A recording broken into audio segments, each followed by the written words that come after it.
Good evening, I'm Ian Hanomansing. Tonight, mourning a Canadian legend. You may call me Captain. A star of stage and screen, we look back at Christopher Plummer's extraordinary career. Where have you been all my life? What he shared with us. Well, I used to love parties. And what he meant for actors across this country. I don't know if they make them like that anymore. Also tonight, at an Ontario long-term care home, allegations that non-residents jumped the vaccination queue. I believe that they got the vaccine because they know somebody. A CBC News exclusive. And what could have been his second straight Super Bowl weekend, Laurent Duvernay-Tardif tells us about trading in his cleats for scrubs. For sure the hardest decision I've ever had to make. NFL star turned healthcare hero. This is The National.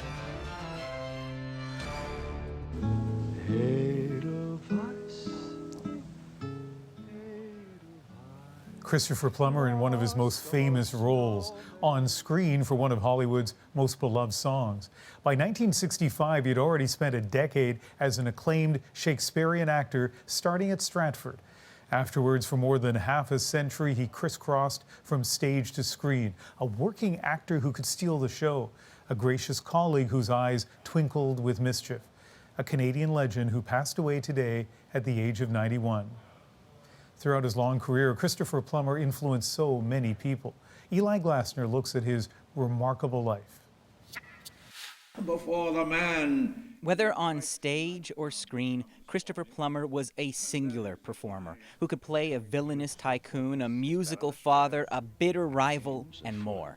Born in Toronto, young Plummer first caught the acting bug in Montreal. In the 1950s, he began a lifetime love affair with theater, appearing on Broadway and at Stratford, where he fell hard for Shakespeare. He was a text man. He was, one of the last of that generation that really had everything memorized, all the poetry, all the important soliloquies. Actor Alan Hocko was lucky enough to watch Plummer perform as Prospero. He had this ability, like no actor I've ever seen before or after, to pull the entire festival audience onto the stage with him. And yet listen to Plummer back in 1964, hedging his bets about filming The Sound of Music.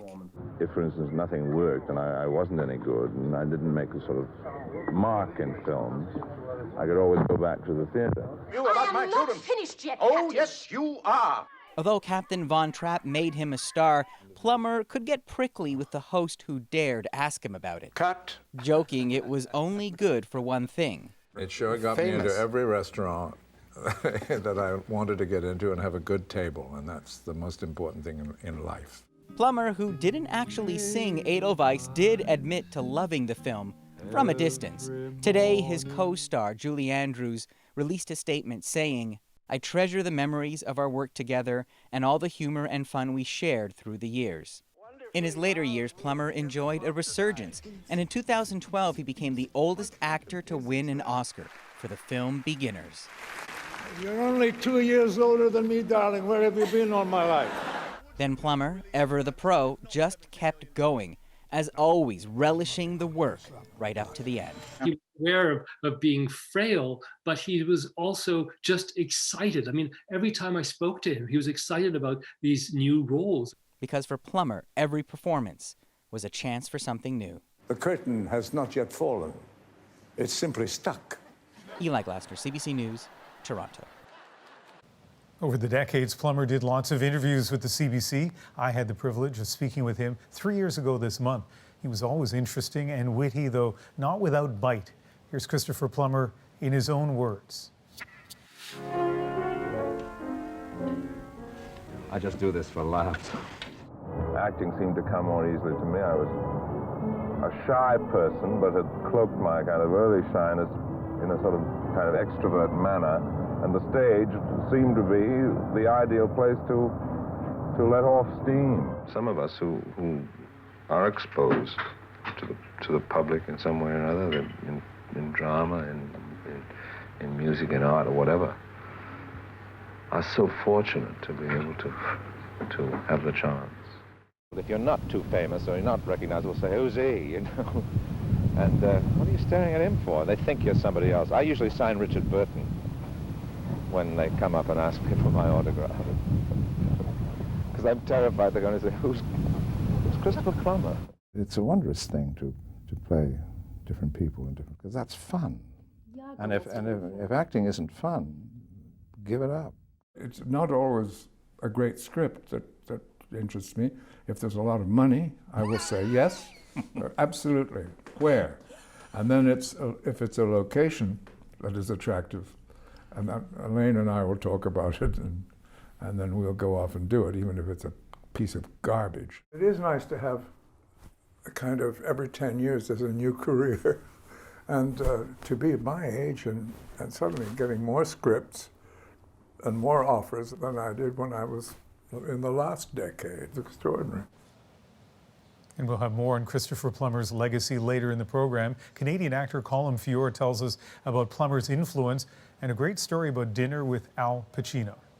But let's turn now to Canada's fight against COVID-19. The number of new cases is falling in this country, but anxiety over vaccine deliveries is not.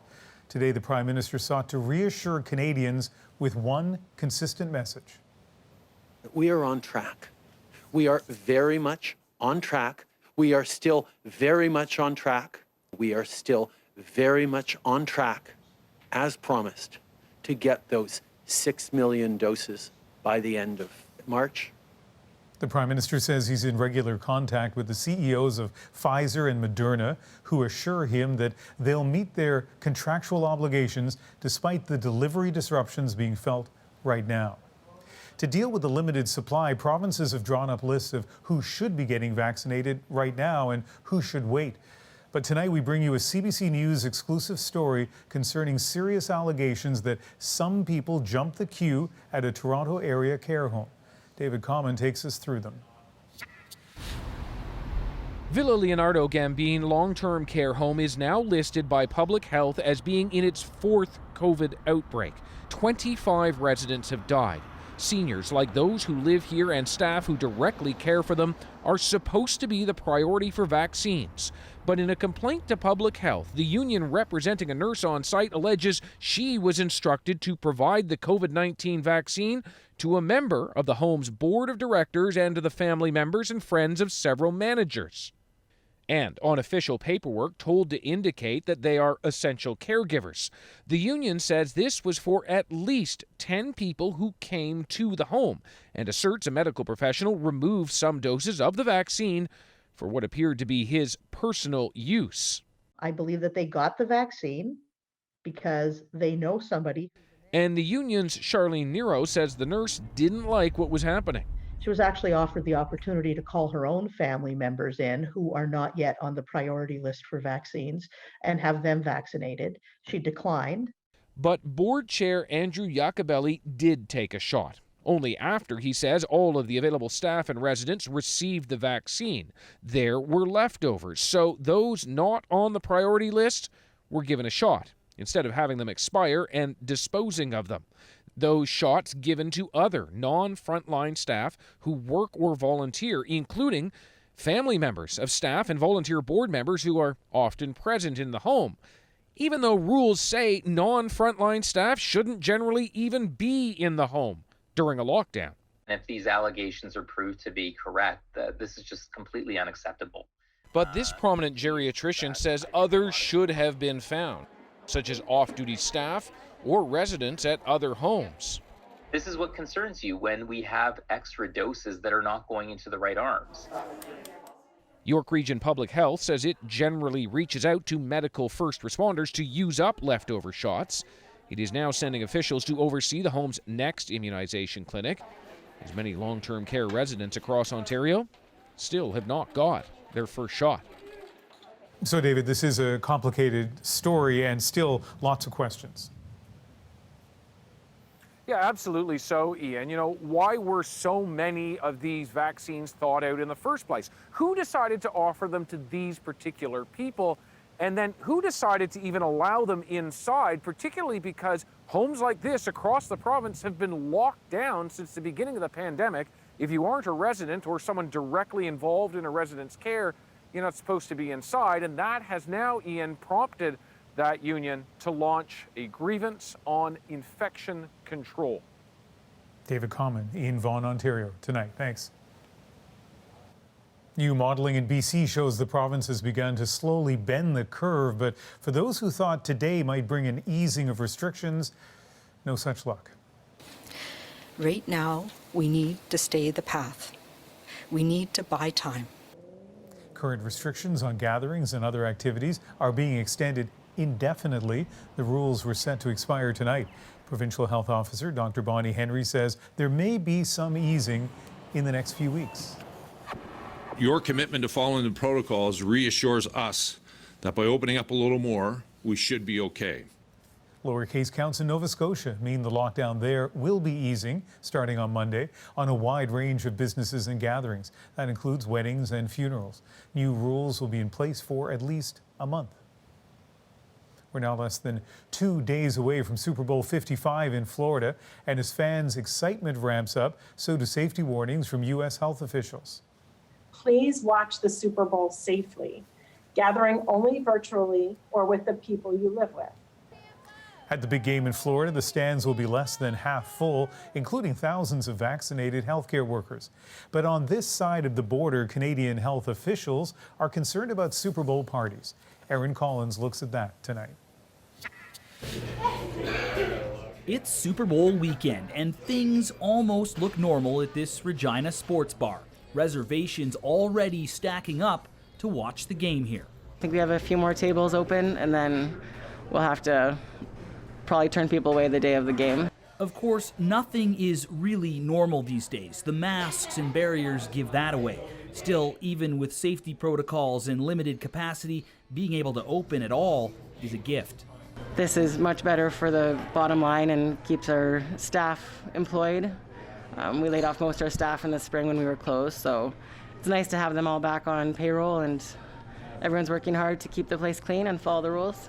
More than any Super Bowl, most will watch this one from home, and efforts are underway to bring the taste of the big game to people on their couches. Shuttered restaurants serving up takeout Super Bowl platters. When you're watching Tom Brady cry later on Sunday, you can eat some delicious home and away grub. So when the Bucks play the Chiefs on Sunday, the snacks should be sorted. But across Canada, concerns the game could lead to a spread of COVID-19 here. Please do me a favor. Just stay at home. Stick with your family. We can still enjoy the Super Bowl, but without the super spreader. Hold off on the Super Bowl celebrations this year. Worries shared by this Canadian Super Bowl champ. He'll be on the sideline Sunday, moonlighting in Quebec as a healthcare worker, asking Canadians to do their part to stop the spread on game day.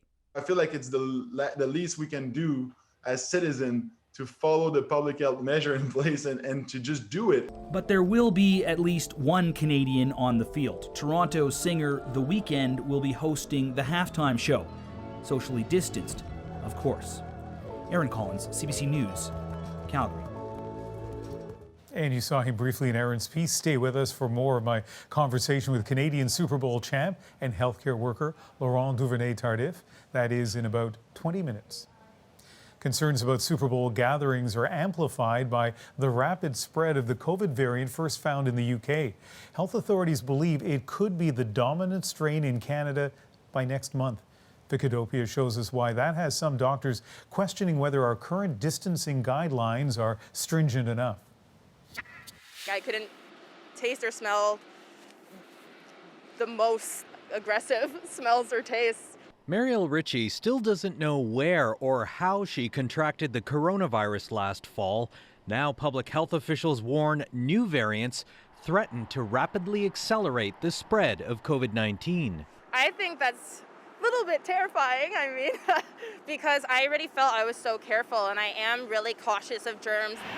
The advice from Ottawa and the provinces is stay at home or stay at least 2 meters apart if a mask can't be worn. But some local health units in Ontario, where they've seen the variant first detected in the UK, no longer consider cloth masks protection from exposure and have reduced the window of risk to 10 minutes from 15 minutes used by the COVID Alert app. That means more contact tracing. Today, in these instances, we are regarding anyone, whether they're wearing masks or otherwise, who have breached that particular distance to be regarded as a close contact. Even though that variant continues to be found in new places such as Saskatchewan and New Brunswick, overall, new cases are down, and that has provinces contemplating opening up. I think it's premature to start loosening the restrictions we have. I think people dutifully adhere to a 2-meter rule, thinking that, oh, as long as I'm 2 meters away from you, everything is going to be okay. Or as long as I have a mask, everything is going to be okay. And that's not the case. For now, federal health officials stand by their advice, though they say they are discussing the parameters of the COVID Alert app.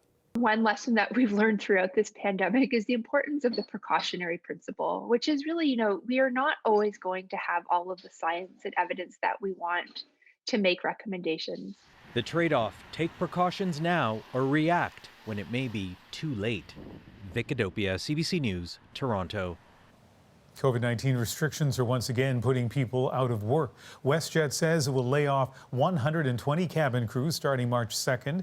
It is fallout from the government's request that airlines suspend flights to Mexico and the Caribbean until the end of April. Today's January jobs report tells the same story on a larger scale. Lockdowns, especially in Ontario and Quebec, helped slash 213,000 positions, mostly part-time. The unemployment rate reached 9.4%, the highest level since August. Peter Armstrong shows us who's bearing the brunt. You don't need to be an expert to see the damage in the economy right now. Just walk down the main street of your town or neighborhood. Shops and restaurants are closed. This latest round of restrictions has hit the most vulnerable workers the hardest. Workers like Kazmi Tasmin, who used to clean hotel rooms. Basically, from March, I don't have any work. She's been looking for something else for nearly a year now, scraping by collecting EI. It's very hard for me to survive right now. I'm really in very stress. All recessions are unfair. This one has been uniquely unequal. Millions of Canadians simply shifted to working from home while the most precariously employed could not. I'm pretty scared, actually. Kari Vadavalu lost his job as a security guard when the pandemic hit. His wife is 6 months pregnant. Even if I get a job, to actually go to the job, because especially the frontline work is extremely unsafe. Things are already changing for the better. Restrictions in Quebec are beginning to lift. Schools in Ontario are reopening, and many expect businesses aren't far behind. But experts warn the recovery won't be simple or fair. This is what's happening now, right? The up and downs. This workplace strategy expert says things are getting better, but there is a light at the end of the tunnel. The tunnel gets elongated and it gets bumpier. The first thing to manage is the health crisis. Get the case numbers down and the vaccine numbers up. But just as important, testing and contact tracing to make vulnerable jobs safer. So sure, we can see a light at the end of the tunnel. There's a lot of work to do between now and then. Peter Armstrong, CBC News, Toronto. A Manitoba man who broke through the gates of Rideau Hall last July pleaded guilty in an Ottawa court today. Corey Huron admitted guilt in 7 weapons-related charges and 1 of mischief. The Canadian reservist, who was armed, was stopped as he walked through the grounds towards the Prime Minister's cottage. He told the court he wanted to confront Justin Trudeau at his daily media briefing to complain about his handling of the pandemic. Huron's sentencing hearing is set to begin February 23rd. And a Manitoba judge has denied Peter Nygaard's request for bail, citing, among other concerns, the fashion mogul's history of not showing up to court. The 79-year-old will stay in jail while a court decides if he should be extradited to the U.S. He's wanted there on 9 charges of sex trafficking and racketeering. CBC News has learned the Dutch man accused of tormenting Amanda Todd before the 15-year-old took her own life in 2012 has been extradited to Canada. It's no longer, I hope he gets extradited, or, we wish he would come soon. He's actually really here. Eden Coban made his first appearance in a BC court on December the 8th. He faces charges of extortion, criminal harassment, child luring, and child pornography, all related to Amanda Todd. He's expected back in court next week. CBC News is investigating an Ontario court filing in a dispute between Saudi Arabian parties.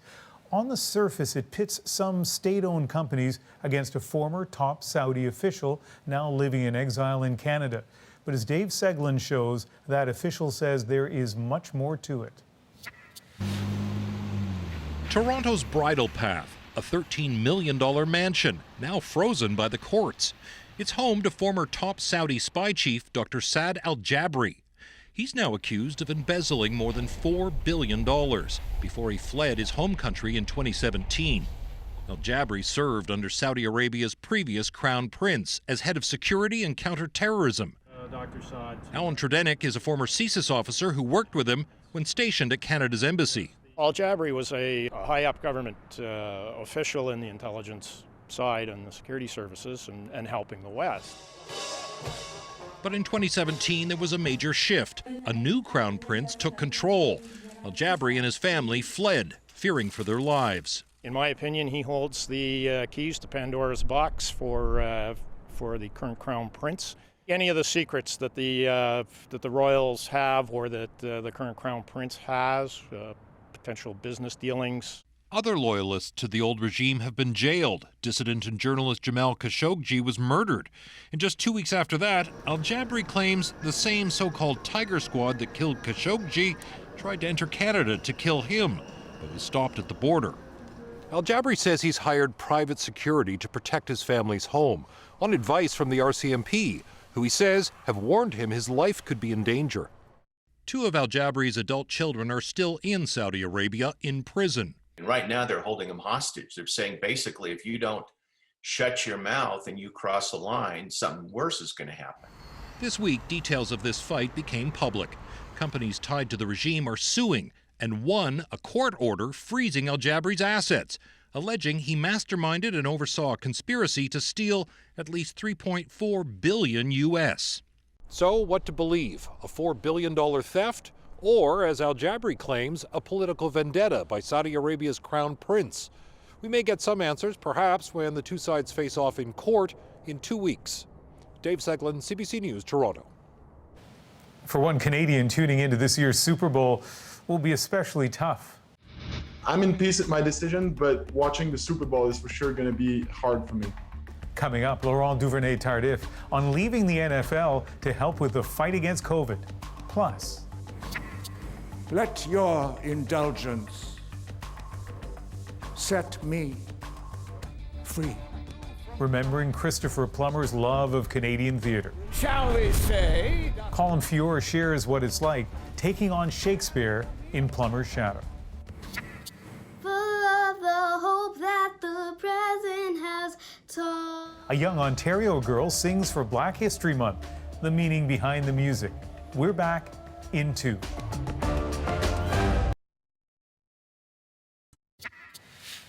Welcome back. The UK is among the countries hardest hit by the pandemic, but it's also a global leader in fighting the virus through immunization.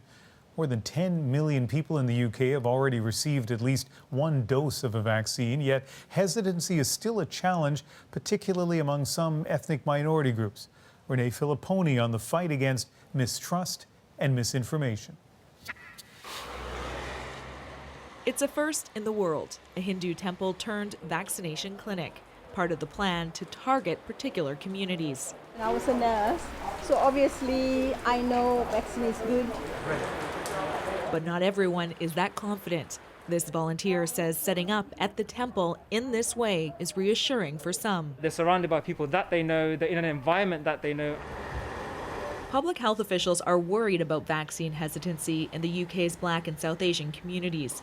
Research found that just over half of the people from ethnic minorities would say yes to a vaccine. New mutation. For many, misinformation is to blame. Is whether or not they are halal. This health researcher says they are, and she is part of a social media campaign launched to dispel myths. Whether that's their religion, whether that's a historical bad experience of a clinical trial, whether that's something to do with the amount of misinformation that's coming through into that community.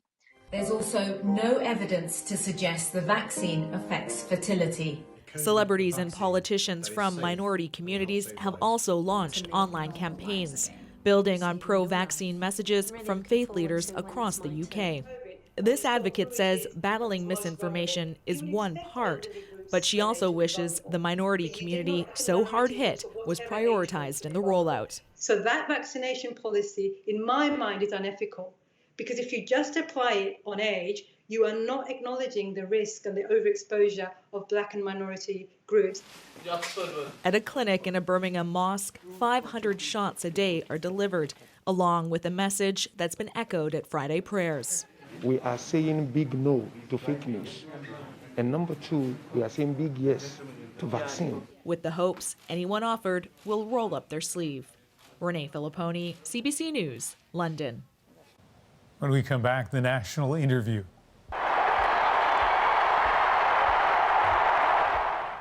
This Sunday, Kansas City defends its Super Bowl championship title, but Laurent Duvernay-Tardif will be watching his former and perhaps future team.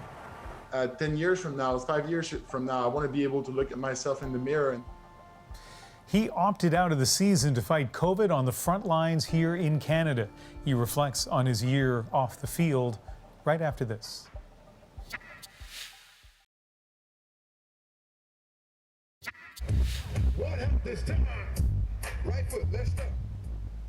Excitement is building in Tampa, Florida, and last-minute preps are underway ahead of Sunday's big game, Super Bowl 55.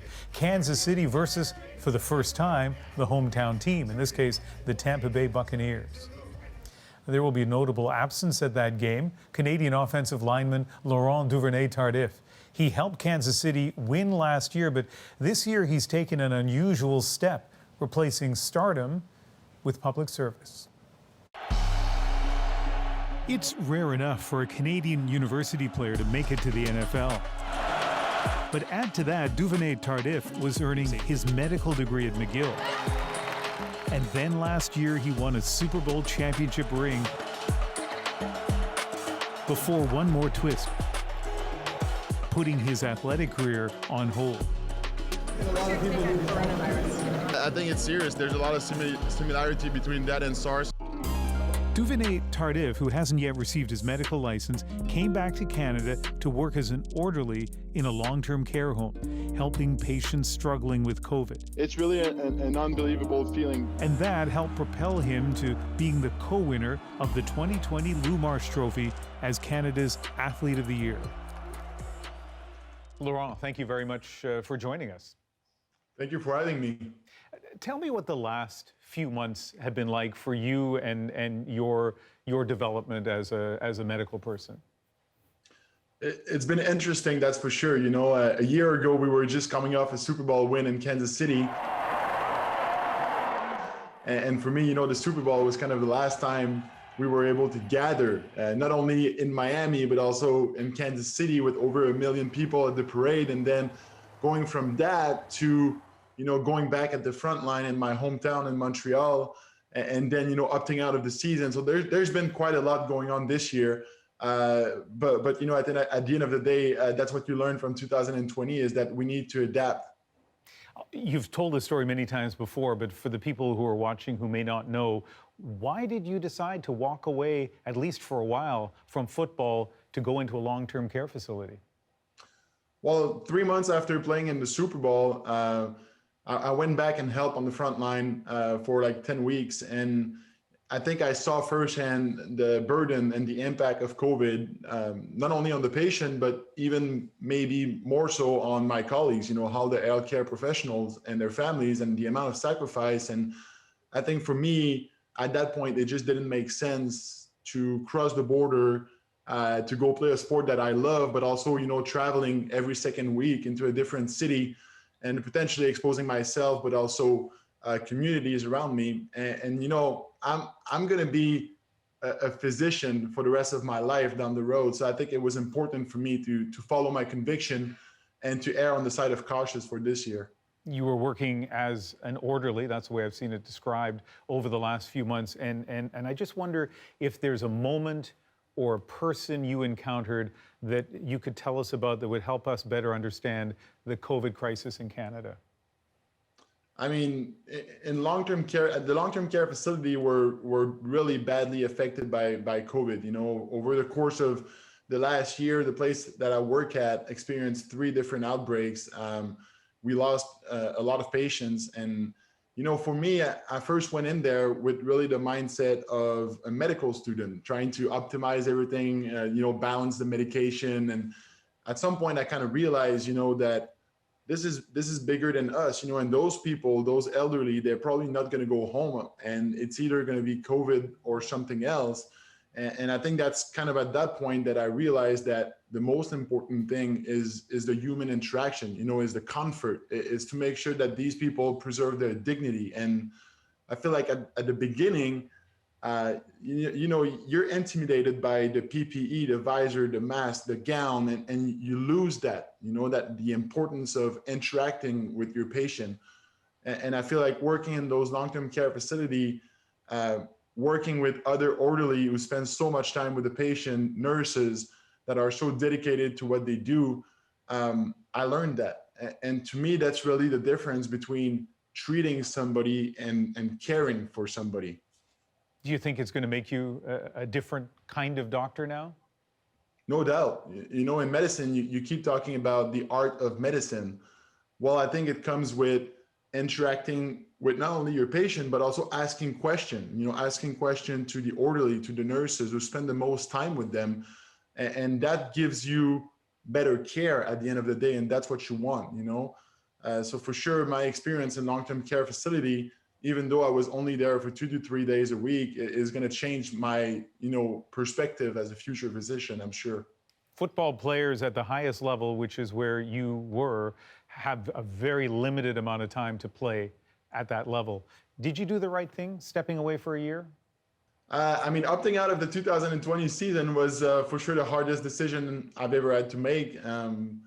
Am I in peace with it? Yes. Does it come with a little bit of regret sometime? Of course, otherwise it wouldn't be a hard decision, you know, but I feel like back then, you know, if I put myself back in last July, we didn't know what was going to happen. We didn't know how effective the protocols in the NFL were going to be. And I think for me, it was important to err on the side of cautious because 10 years from now, 5 years from now, I want to be able to look at myself in the mirror and be like, I follow my conviction and my value, and that's what I did. I'm in peace with my decision, but watching the Super Bowl is for sure going to be hard for me. What's it going to take for you to get back into the NFL? Because I've read that that's what you want to do, but to go from the life you're living right now back to that very tough, brutally physical league, what's it going to take? It's going to take for sure a lot of determination, and that's what I try to do right now. You know, there's a lot of uncertainty for sure when it comes to playing next year because, I mean, you know, NFL is a business. There's always other guys that are coming from college that are healthier, cheaper, better than you. So you always got to prove yourself. But I feel like right now, you know, the only thing I can really control is make sure that I show up in Kansas City in the best shape possible next year. So that's what I'm working on. You know, I try not to get too anxious with what happened if this or if the pandemic is still with us come next September. Like I try to just focus on making sure that I show up next July in Kansas City in the best physical shape possible. A lot of Canadians, as you know, are going to be watching the Super Bowl, but this year, health officials are telling them, you know, from the East Coast to the West Coast, don't have a party, don't gather with people because of COVID. You're in a unique position to answer this question. What do you say to people who are watching, who are planning to break those rules, who say, you know what, it doesn't really matter, I'll get together, have a party this Sunday, despite COVID? You know, I feel like after all those sacrifices we made, you know, after all the work that all those healthcare workers put on the front line for us, all the sacrifices, it's really the least we can do. You know, let's just follow the public health measures in place and let's try to go through this. You know, when I work in the long-term care facility, everybody's doing everything they can to protect themselves, but also to protect the patients. But at the end of the day, we're still seeing outbreaks. Why? Because of one little mistake. Like this virus is so contagious. Like I feel like we got to do everything we can. And I know there's a lot of hope with the vaccine and everything, but at the end of the day, the best thing we can do right now is still to wash our hands, put a mask, and stay home. There's so much, Laurent, about you and your life that is remarkable, especially what's happened over the last year. It's been a real pleasure speaking with you. Thank you very much. Thank you so much. And go Chiefs. A great conversation, and we'll have another one too this Sunday with Canadian singer-songwriter Dan Hill, a brand new inductee into the Canadian Songwriters Hall of Fame. What I did was I started writing songs for other artists. Sometimes when we touch, the honesty's too much.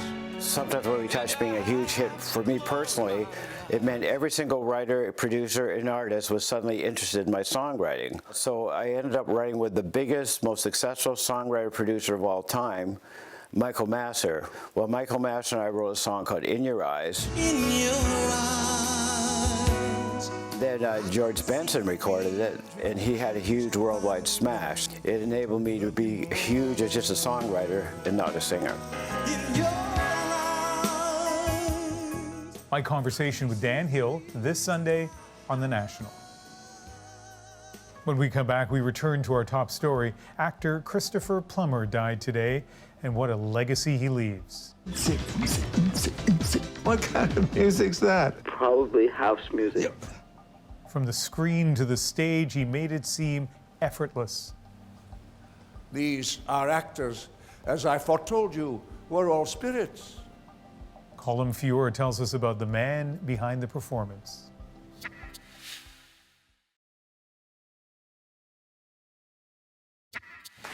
You're only 2 years older than me, darling. Where have you been all my life? A winning moment, now part of his legacy. Christopher Plummer's death has left those who knew him thinking about the impact he had on their life. I don't know if they make them like that anymore. And I tell you, we're very lucky that he was ours. I am hopeful that those coming along will know of him and be inspired by him as much as we have been or I have been. He was everything I wasn't. He was admirable, and I admired him so.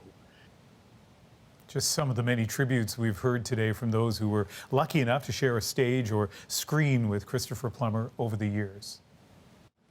And one of those actors is Colm Feore, who's in Stratford, Ontario tonight. Thank you very much for joining us. And how are you remembering Christopher Plummer? Well, as simply one of the greats, the kind of greats we'll never see again. What Christopher managed to achieve just can't happen anymore.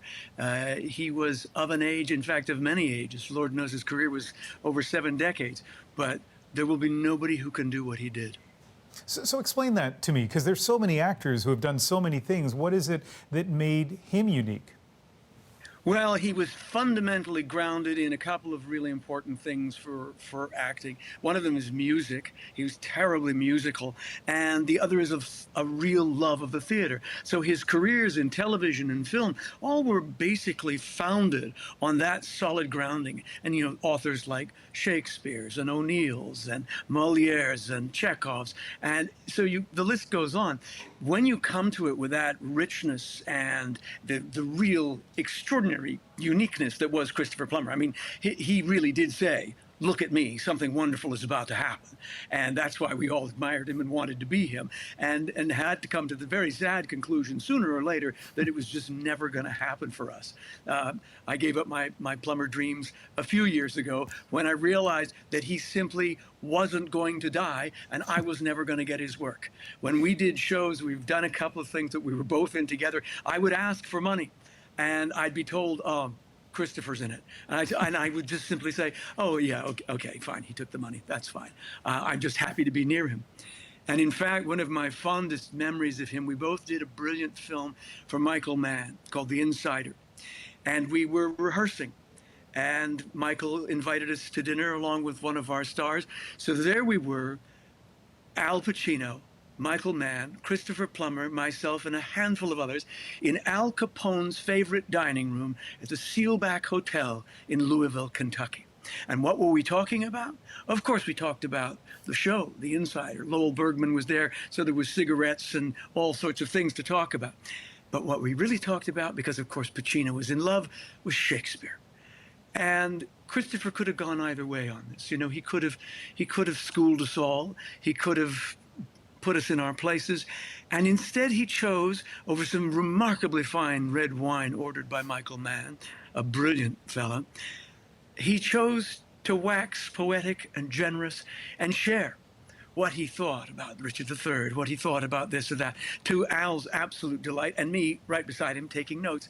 But the icing on the cake was at the end of the evening in this glorious room, they kicked open the double doors to let us out, and there was a grand piano in that little alcove. Christopher simply took his wine, placed it on the piano, flipped it open, and began to play. And it was extraordinary. It was captivating. It was charming. It was effortless. It was theatrical and generous and gracious. And I thought, yeah, we're never going to see this again. Well, your story also captivating and gracious. Colm, thank you very much. My pleasure. Thanks for asking. And as we go to break, a bit of Christopher Plummer doing what he did best. We'll be right back.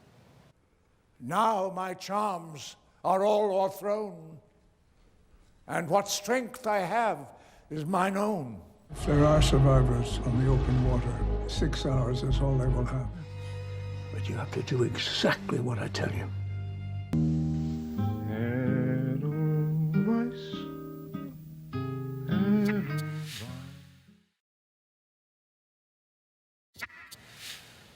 Welcome back. As Nova Scotia's COVID-19 situation improves, it's now loosening some restrictions, allowing officials to focus a little more on other priorities, like convincing Canadians already working from home to consider making Nova Scotia home. Kayla Hounsell explains. Ian Ewell works for a company that makes software for computerized mapping. He did it in California for 14 years.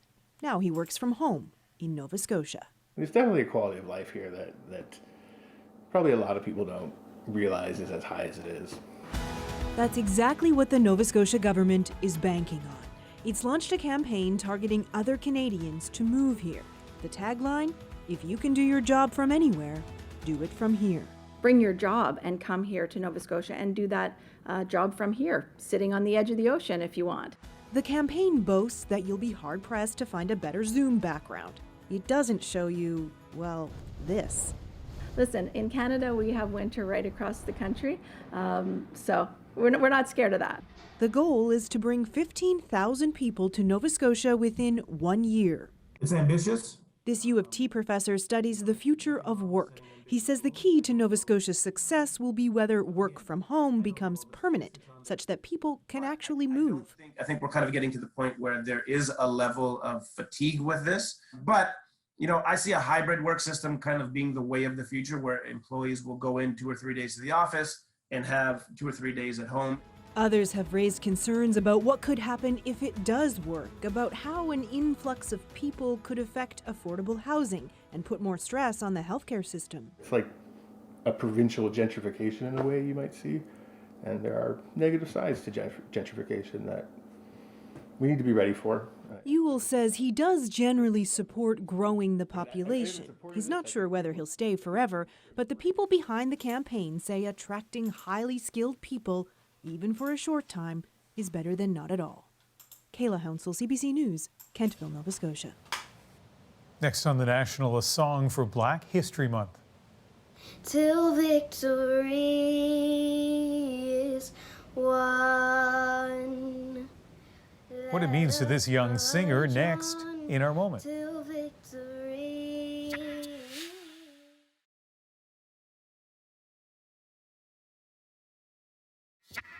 Lift every voice and sing. Chanel Massey has been singing for as long as she can remember. And recently, the 11-year-old was asked to perform a song at an online celebration for Black History Month. It's a song long known in the United States as the Black National Anthem. And tonight, her song is our moment.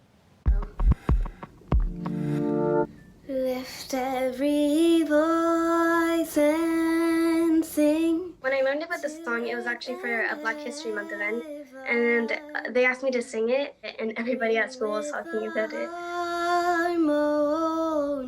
I'm pretty sure that it's an older song, but I think I did a version that's more like Alicia Keys.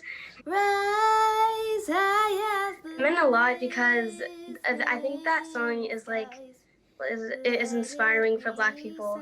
And so for me to sing it's like really special. Till victory is won. Well, she makes it sound special, and she'll get to perform it a few more times from the library in London, an online series of performances. She did it on CBC Radio in London, Ontario as well, and told our producer Eliza that she couldn't believe she was on the news. So I hope you're watching tonight. That is the National for February the 5th. I hope you can join me on Sunday for Cross Country Checkup on CBC Radio 1. It begins at 4 p.m. Eastern, and then later that evening back here on the National.